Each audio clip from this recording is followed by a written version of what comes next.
Right then peeps, hello. So what have I been up to recently? Well, collecting and not processing anything, as you can probably tell by the huge pile of cables I've got over there, the amount of computers I've got to clean up.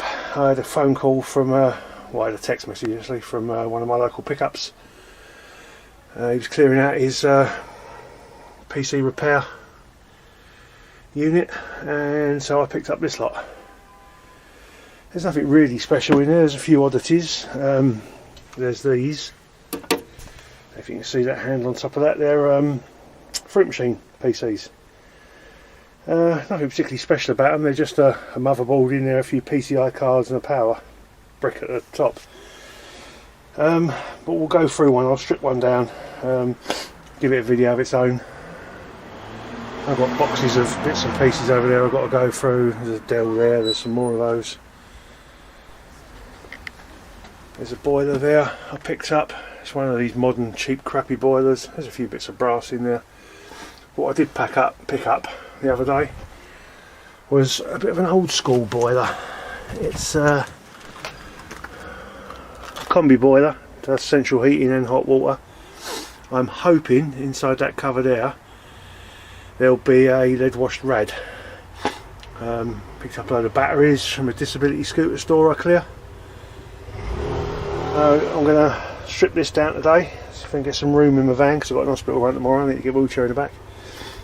I'm going to get this cover off, I'm going to have a look inside. I'm going to have a look, see if it's got a lead washed rad in there, because there's probably tenner's worth of brass sitting there. Looking at it, if it's the old style one, by the time I've taken the pump out of it, this, that and the other, there's about 20 quid's worth of brass and copper on that type of boiler. You don't see these boilers anymore because they're being superseded by the cheap ones with the aluminium burners and this, that and the other. So I'm going to whip this top off and have a look inside, and we'll see what sort of goodies it's got. If it's got a lead washed rad, there's 20 quid sitting there on its own, but we'll see. I'll get the screw gun out, whip the lid off and get back to you.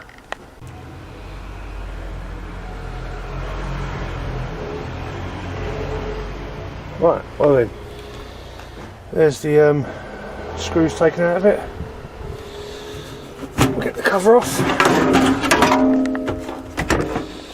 And you've got the burner cover. Obviously someone's been inside to check the burner. And there's the lead washed rad. That's the slightly smaller of the lead washed rads. The pipes split off from there and there, then that lifts out. And then you've got yourself, that's probably about 5 kilos of brass, which at the prices at the moment, well not brass, sorry, lead washed rads and foamy tanks, which are at the moment £3.40 a kilo. Because these are lead washed, they're bloody heavy, so there's a good 5.5 kilos there. So you've got a nice lead washed rad, there's nearly 20 quid there in scrap, quite a bit of copper. I'm going to have to chop it to pieces and cut bits like that sensor boss out and that sensor boss out and separate it into number 1 and number 2. There's quite a lot of brass on this thing. As to say, it's a bit of an old school one, it's probably 20-30 years old. But there you go, that's a nice little earner there. There's about 40 quid once this is stripped down. So we'll get stuck into that, I'm not going to bore you with it. And then after we've done that, believe it or not, that microwave there is my workbench. Actually my workbench is underneath that computer, which is underneath that boiler, which is underneath that computer, which is underneath that lot, which is behind all this lot. So I've really let things slip. I've been collecting stuff because, to be perfectly honest, it's too bleeding cold to work in here. I've got piles of copper up the back, extension leads I've got to get through.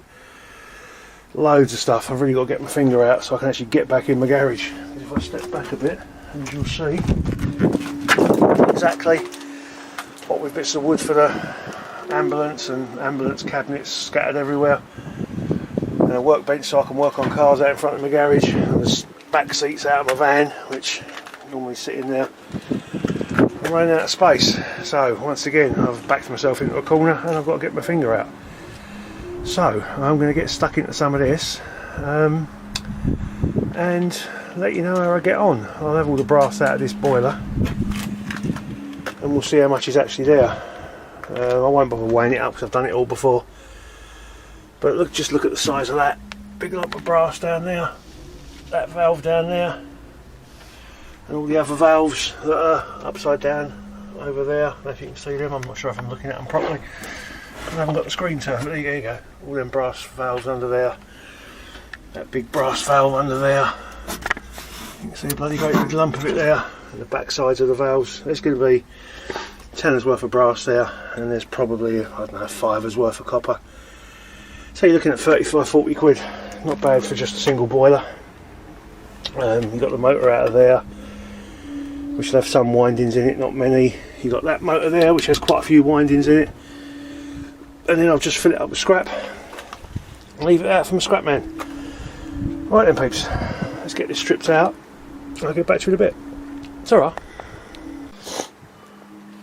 Right then, there it is, all stripped out. One lead washed rad. That's actually a pretty light one, I reckon about 4 kilos, so that's 14 quid. It's always less than you imagine. There'll be pounding, number 2 copper windings. There's quite a lot of brass though. There's probably going to be getting on by the time I've taken that heat exchanger off. There's going to be a pound's worth of copper and 3 kilos in brass, just under 3 kilos, so that's another tenner. So we're talking about 30 quid for that boiler. By the time I put all the brass and the copper out of it, a little bit of wire, a little bit of number 2. Didn't take long to strip, it's just a case of undoing all the screws all around here. Everything pretty much falls out the back. The only pipe you have to cut is the one that goes here to the jet, or the gas nozzle, whatever you call it. Now all I've got to do is remove that fan up the back and then fill this up with scrap. And then my scrap man can come take it. Right, so that's that for the boiler. Now I've got to move on to all that lot at the back, which I am not looking forward to, but it's my own fault for letting it get this bad. I've got 3 of them big bags for life full of brass back there somewhere, and I want to take my brass in sometime this week. And I've got another bit of brass in the back of my car, which I'll show you in a bit. So I'll catch you in a bit, peeps.